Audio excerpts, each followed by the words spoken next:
everybody, hope everybody's doing well. In today's video you see again another venison recipe, and you can probably see there's a recurring theme there. I just love venison, love to use it, but I did a stir fry with it this time. It's pretty similar to the Mongolian one I did. The sauce is a little bit different. I don't put as much red pepper flakes in it, and then I add in some smoked paprika.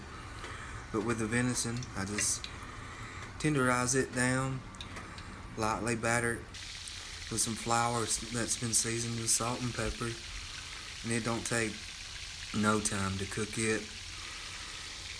Maybe 3 minutes at the max.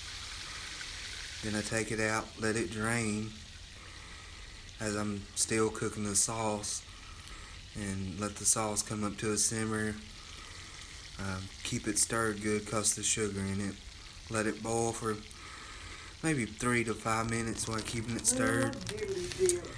Then with my vegetables, these are just some vegetable skewers that I can get at my local grocery store, and they're really good, easy prepared. So I just put them in the pan here, cook it with some butter, start getting them softened down. Then I'll throw my sauce over them, the venison in with it, and I'll slowly cook it till it gets to bubbling good and let it kind of reduce down. Maybe 15-20 minutes, not too bad. Let those flavors all get together, and then you can just eat it like it is. Throw it over some rice or lau mein and enjoy it, and it's really, really good. Anyways, I hope y'all enjoyed this. Love y'all.